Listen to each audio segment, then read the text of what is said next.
the days when children's books were more realistic. And it's Curious George, as you can see. I won't read it for you, but you can see he's getting drunk on ether. And this was actually, I mean, people still do this, but this was much more of a substance of choice.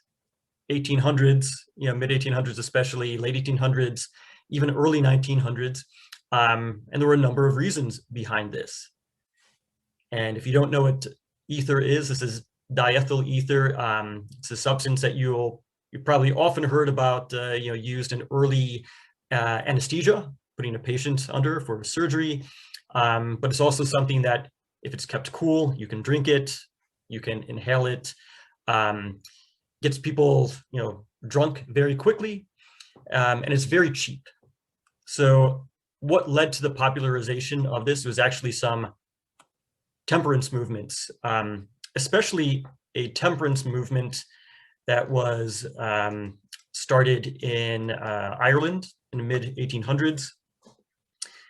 Interestingly, the movement was largely against drinking of what was interpreted as beer and alcohol. So, drinking ether lets you technically, adhere to the letter of the law, if not the spirit of the law. No pun intended. But in theory, you're not drinking beer or alcohol, but you are still getting drunk if you're drinking or inhaling ether. And it's much cheaper than alcohol. Alcohol was starting to be taxed at that point. Ether was significantly cheaper.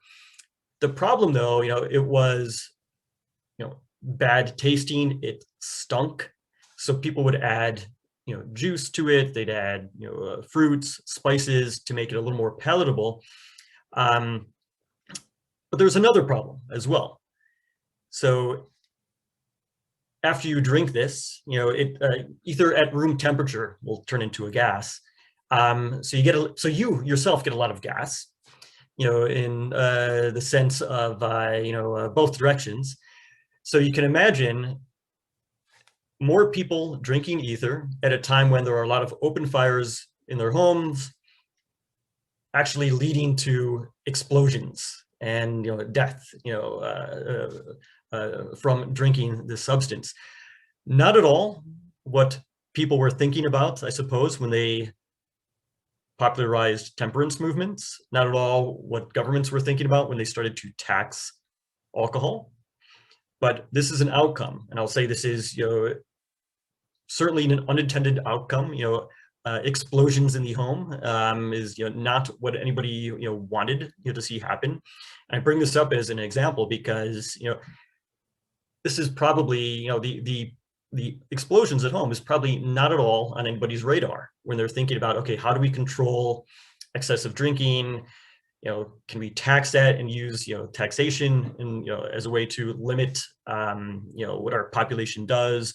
It's not good for anybody's health to drink too much. It's not good for the economy for too many people to be drinking too much. Very difficult to use policies in a perfect way. Very difficult to use a movement in a perfect way. Here's another example, sticking with Curious George for now.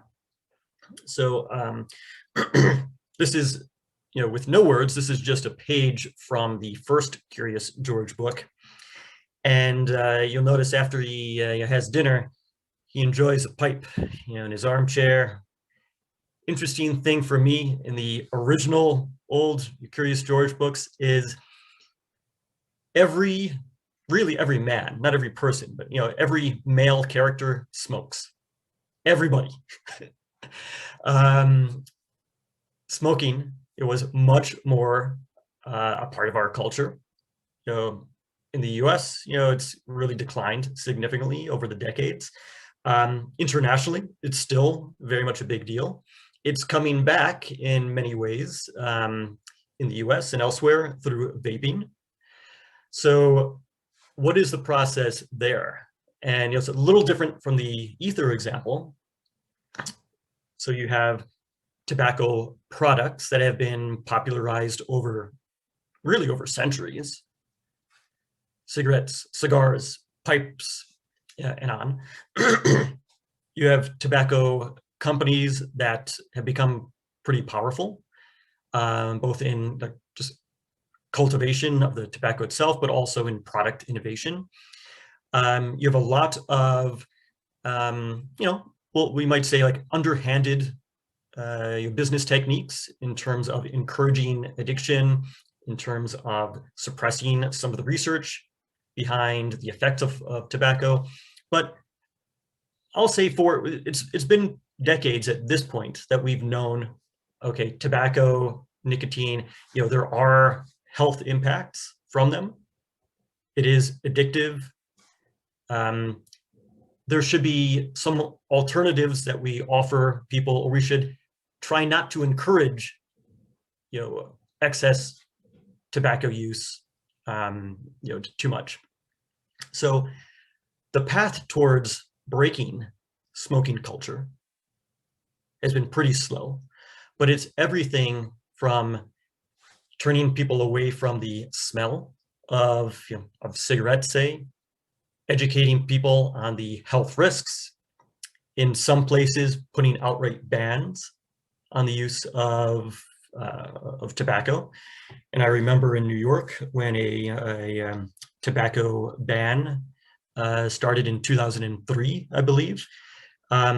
It was, for me, really welcome to not go to a restaurant or bar and expect, okay, I'm going to smell like cigarette smoke when I leave. I'm not a smoker, so it was it would bother me a little bit more. And then that was also coupled with taxes. If I remember right, a pack of cigarettes back at that time was in New York City. It was about $3.50. After the first round of taxes during this period, it had doubled to $7. It had then increased again to over $10. It broke a lot of that casual smoking culture of just giving somebody a cigarette if they asked, because it was so cheap. All of a sudden, cigarettes became much more expensive. Along with that, attempt at breaking smoking culture, though, came this market window, came innovation. So vaping, vaping products, e-cigarettes, they were around for decades, actually. They were really pretty bad replacements for traditional smoking products, but they were around. They ended up being improved significantly, and really around 2006, 2007, some of the the modern style of vaping products started to be released. These have become pretty popular. But what happens in that process? So in the beginning, people were actually speculating that, well, this is going to be healthier. This is a great replacement for cigarettes, etc., because you're not inhaling tar. It's going to be a little easier on the lungs.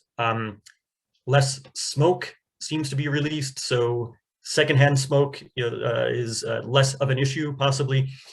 What also happened, though, is as a new and unregulated series of products, both the vape pens, the e-liquid, that would be vaporized and inhaled,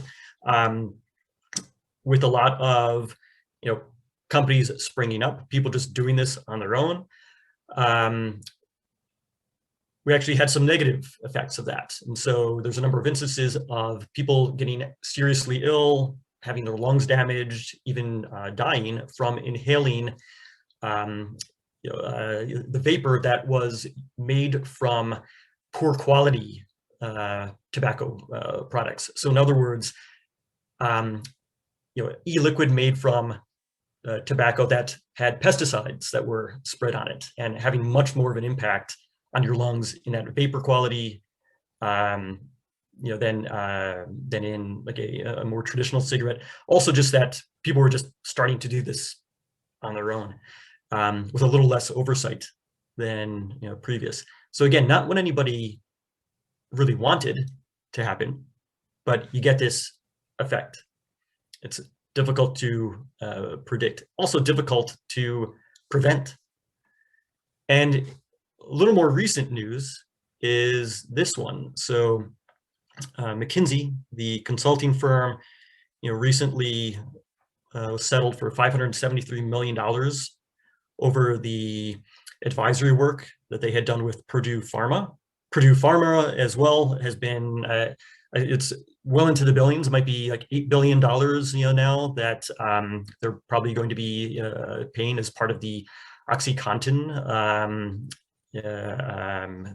problem.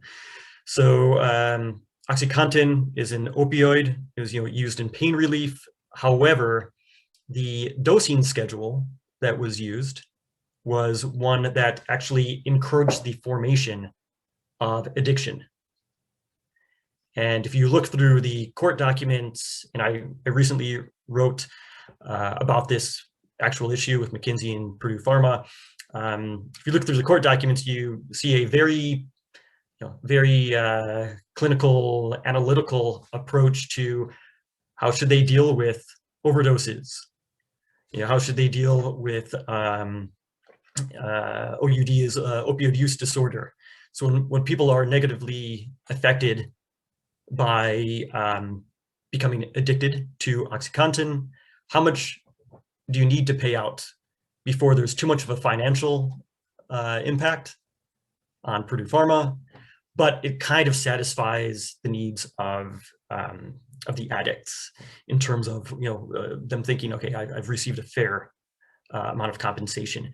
So it's a terrible calculation to go through, but you will see companies do this. And I think last year I had written about a similar calculation that was done by Ford for the Ford Pinto, which was catching on fire, I believe in the 70s. They had a bad design for the placement of the gas tank.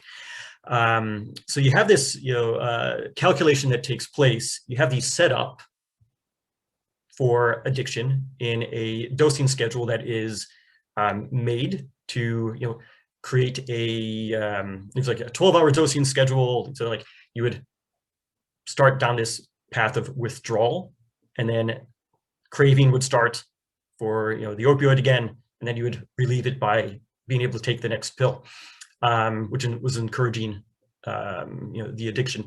Great for business, terrible for individuals, terrible for the economy, terrible in many ways.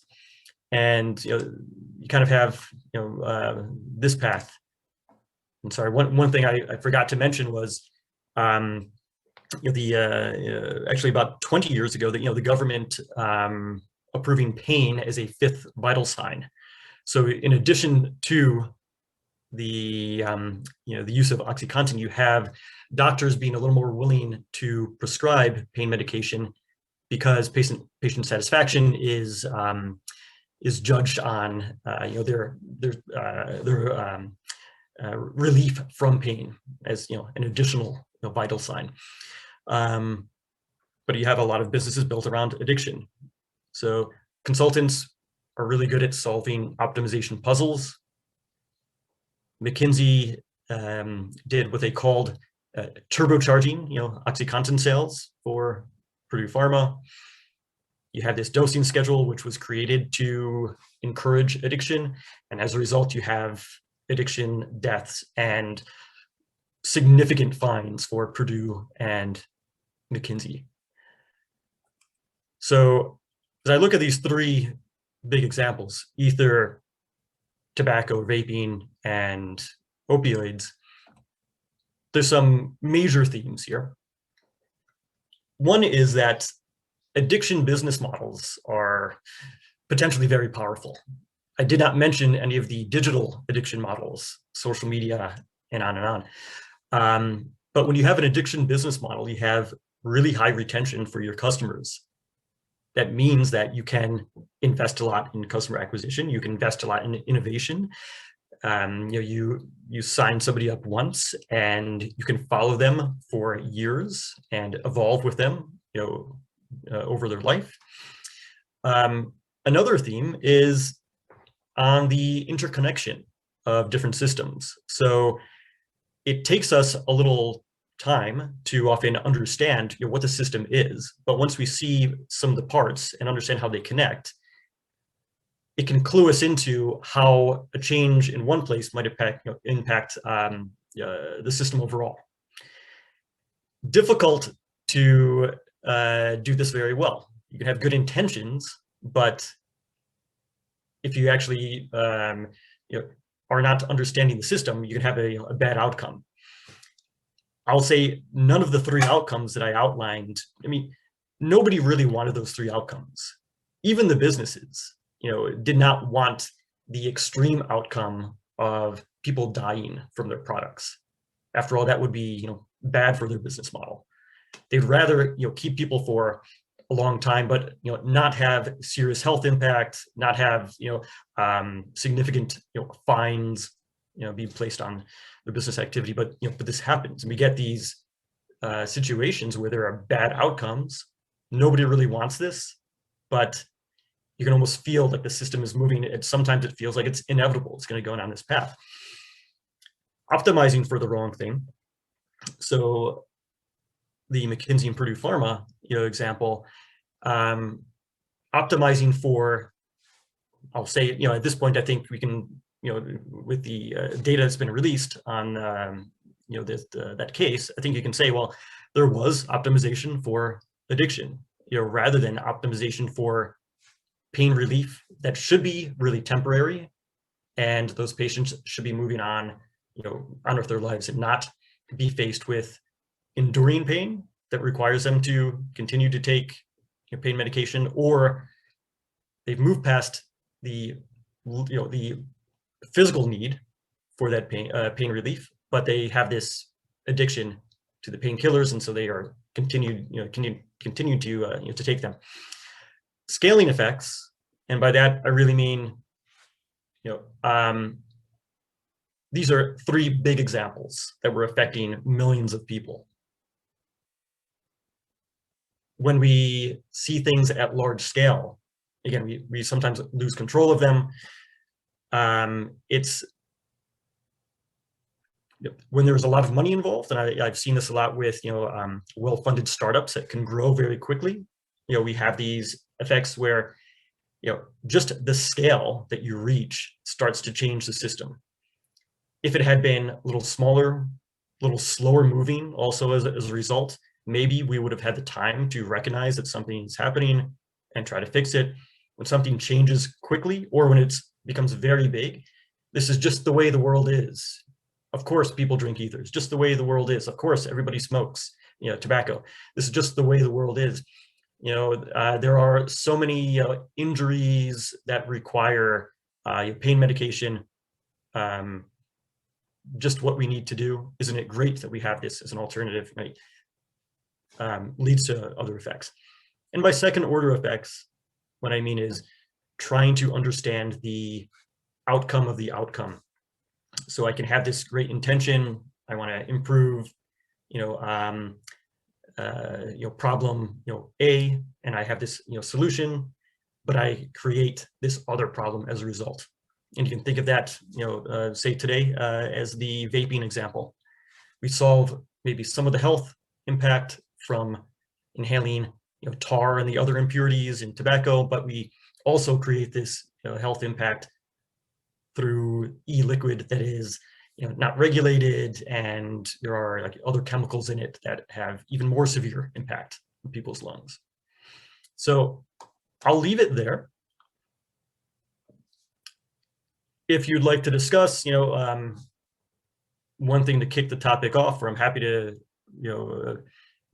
take any questions or ideas people have. But I like just kind of brainstorming where might we now be exposed to unintended consequences, many examples of this, and then can we do something about it?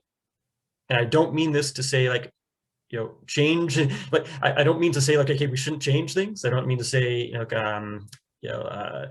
we shouldn't always try to be, improving things, and we should stop that because maybe we'll make it worse. It's not that, but I think we should at least be thinking about these issues, especially in cases where the system moves quickly and there are potentially a lot of people that will be impacted. So I'll stop there, but happy to hang around if anybody wants to talk.